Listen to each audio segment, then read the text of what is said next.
अक़वामी उमूर के माहिर कामरान बुखारी साहब हमारे साथ मौजूद है। कामरान साहब बहुत शुक्रिया मुझे ज्वाइन करने के लिए। ज़ाहिर है तेल की कीमतों पर जो 2 मिलियन बैरल से कम किया आउटपुट और ज़ाहिर है सऊदी अरब ने उसको लीड किया, उस पर ये जो आमने सामने आ गए हैं और इल्ज़ाम लगाया जा रहा है अमेरिका की तरफ से सऊदी अरब पर कि ये रूस को फ़ायदा पहुंचाने के लिए है। फिर ये भी डिबेट हो रही है कि जो रिपब्लिकन है उनको सपोर्ट कर रहा है इस वक्त जो सऊदी शाही ख़ानदान है।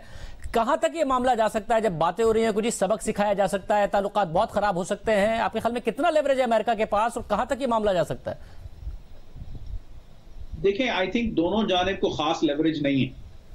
तो पहली बात तो ये है कि जो अमेरिका है वो ऐसा कोई कदम नहीं उठाना चाहेगा जिससे सऊदी अरब जो है या खित्ते के अंदर जो है इंस्टेबिलिटी बढ़ती है, क्योंकि अगर अमेरिका की जानिब से जो है कोई सख्त कार्रवाई की जाती है तो वो सऊदी अरब और मशरिक़ वस्ता के लिए जो है वो अच्छा नहीं होगा, क्योंकि आप कमजोर कर रहे हैं एक एलाय को और उसका फायदा जो है वो ईरान को होगा।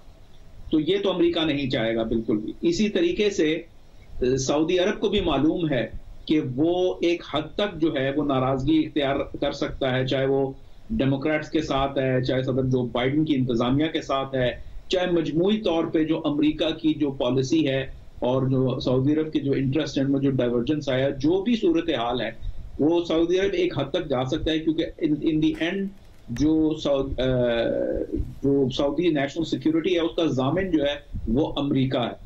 लेकिन आई थिंक कि सऊदीज जो हैं वो समझते हैं कि उनके पास गुंजाइश है कि वो जो तेल की कीमतें हैं, क्योंकि उनका मफाद जो है वो तेल की कीमतों को बरकरार रखना है अपने बजटरी पॉइंट ऑफ व्यू से, अपने जो नेशनल जो उनकी इकोनॉमिक फाइनेंशियल सिचुएशन है उसको बरकरार रखने के लिए।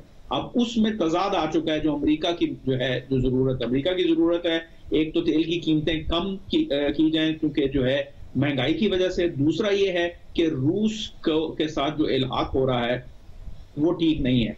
तो आई थिंक कि खटाई पड़ी है, लेकिन ये कोई बहुत बड़ा ब्रीच अनकरीब मुझे नहीं लगता कि होगा, क्योंकि दोनों तरफ गुंजाइश नहीं है। अच्छा, और पाकिस्तान हमें नजर आया कि रूस के खिलाफ फिर वोट नहीं दिया गया। फिर जो सऊदी अरब और अमेरिका आमने सामने आए हैं, पाकिस्तान की तरफ से सऊदी हिमायत में बयान दिया गया। हालांकि ज़ाहिर है तेल की कीमतें बढ़ती हैं तो पाकिस्तान की मईशत को नुकसान होता है। पाकिस्तान एक ऑयल इंपोर्टिंग कंट्री है, मगर वजीर ख़जाना वापस आए अमेरिका से, उन्होंने कहा, मैंने उन्हें भी बात समझाई है कि हम भी रूस से तेल दरामद करेंगे अगर भारत कर रहा है। हालिया जो सदर बाइडन का बयान था उसके बाद भी हमें नजर आया कि एक्सप्लेनेशन आई अमेरिका की तरफ से। पाकिस्तान अमेरिका के ताल्लुकात को आप इस तराजू में कैसे देख रहे हैं? देखें, पहली बात तो ये है कि चाहे वो इमरान खान की इंतजामिया थी, चाहे वो इस वक्त जो है जो पीडीएम की हुकूमत है, कोई भी अगर ये कहेगा कि भाई हम रूस से तेल बरामद करेंगे तो मैं समझता हूं कि ये नॉन स्टार्टर है। क्योंकि अपना एक तो कभी जो है जो सप्लाई चेन है वो उस तरह की नहीं है कि रूस ने टैप खोल दिया और आपको मिल गया। अगर फर्ज कीजिए कि सैंक्शंस ना भी हों, ये हो भी सकता है, तो ये तो होने नहीं वाला। तो ये जो है ये सियासी बयानबाजी है, इसमें हकीकत नहीं है।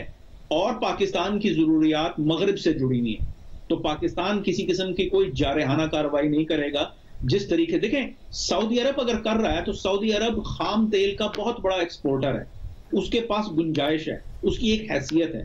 पाकिस्तान इस वक्त कर्जों में डूबा हुआ है, पाकिस्तान इस वक्त बैंकरप्सी के दहाने पर है, पाकिस्तान के पास वो लेवरेज नहीं है। तो मैं समझता हूं कि ये होम फ्रंट पे, ताकि जो है इमरान खान साहब की जानिब की तरफ से जो तनकीद आती है या वो सियासी तौर पे इसको अपने मुखालफिन के खिलाफ इस्तेमाल ना कर सकें, तो इस वजह से ये बयान आता है।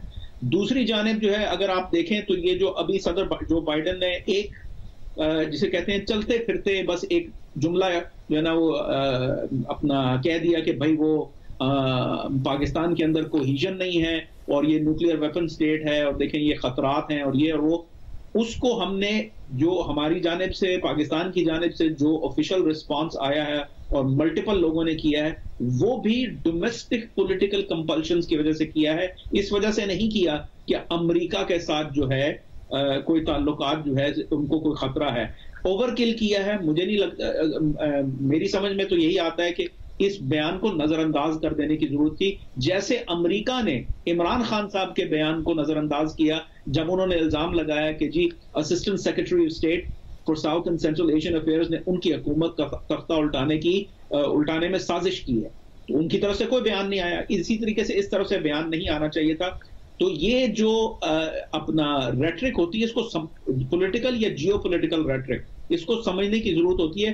हर चीज को जो है वो उस पर छलांग लगाने की जरूरत नहीं है। जो मुख्तलिफ प्रेस ब्रीफिंग्स हुई उसमें तो उन्होंने डिनाई किया कि जो इमरान खान साहब इल्जामात लगा रहे हैं वो दुरुस्त नहीं है, लेकिन उन्होंने बैठ के कोई बहुत बड़ा प्रेस कॉन्फ्रेंस तो नहीं कर दी ना। उन्होंने जाके कोई बहुत बड़ी जो है वो ऑफिशियल स्टेटमेंट नहीं दी, किसी ने पूछ लिया तो जवाब दे दिया। बहुत शुक्रिया।